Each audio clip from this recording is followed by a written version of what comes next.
What's up, guys? I hope you're having an amazing day. With the upcoming track season, I thought it would be appropriate to make a Q&A and a track goal video. And I know what you guys are thinking. I haven't done either of those for a very long time, but today is the day. So far, we actually had one track meet. It was a couple weeks ago at Turnstone. Basically, I ran the 5K and I ran the 3,000. The day before the 5K, I got sick, so I didn't do very good in the 5K. I ran a 15:29. I definitely felt a lot better the next day, but I definitely wasn't at 100% strength. I ran a 8:39 the next day. Neither of those were PR, so I wasn't that happy with either one of them. So the 15:29 for the 5K and the 8:39 for the 3K aren't that crazy for college, so I definitely want to get a lot faster this year. The 5K was a terrible race. Hopefully in this indoor season or outdoor season, I'll be able to go 45 to a minute faster. And hopefully for the 3K, I'll be able to cut down 20 to 25 seconds. My official goals for the next two track seasons, indoor and outdoor, are a 14:35 in the 5K and an 8:15 in the 3K. Currently, my PR in the 5K is a 15:12 solo in high school on a track. I definitely think I can cut down that. And then my unofficial 3K PR is at 8:31 when I ran the 9:04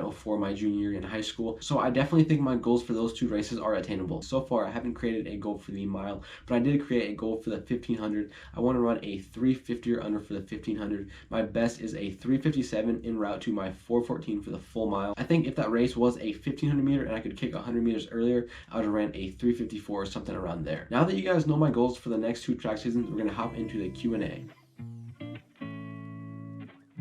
So now we are ready for the Q&A. I put up a poll on Instagram and had you guys ask me questions, and I'm getting ready to answer them right now. The first question comes from Scott. It says, what is your favorite cross-training activity? And I would definitely have to say swimming, but not in a pool. I love swimming in my lake. It's so fun to do. It's so fun to go down and back. It takes about 20 minutes to get down and 20 minutes to get back, maybe a little more. And then I've also done laps around my lake. I've only done that one time, and it wasn't the whole entire lake or anything like that. It was basically just our half of the lake, and it took me about 45 minutes. But I'm not really a fan of pool swimming. I don't know many people that are. I have one teammate who really likes it. I just can't swim 20 yards and then turn around and then just keep doing that for like an hour. It just is not my thing. The next question comes from Caden W. It says, what is your mindset going into a race?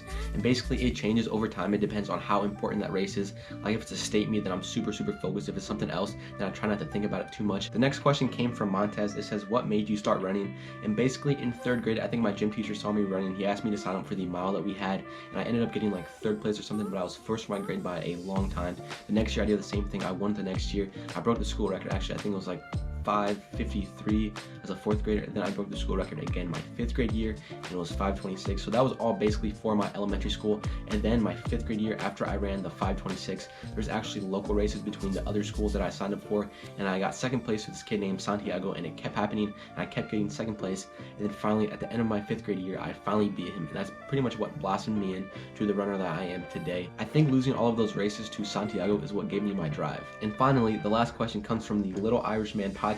Make sure you guys go check him out. I'll put a link down below in the description. He has some awesome content. But his question is tips for a faster 5K time.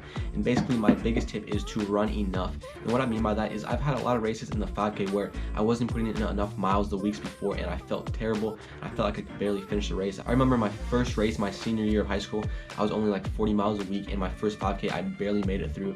I barely ended up winning that race, which should have been a race that I won by a lot more, if that makes sense. Because the guys that were right behind me weren't that close in any other races the rest of the year as I started putting in more and more miles. So my biggest tip is just to put in miles and put in the work and put in the workouts, and basically your races will be easier than your workouts. So that's gonna wrap up today's video. I hope you guys enjoyed. Make sure to give a like and subscribe. I got some more workout videos coming soon. I am starting my first workout towards the end of this week. It's gonna be like an easy workout, nothing too hard. And then I also have some teammates that might be doing workouts, so I'm gonna check with them and see if I can videotape some of their workouts. So yeah, I hope you guys enjoyed the video. Make sure to stay safe and stay blessed. I will see you guys next time.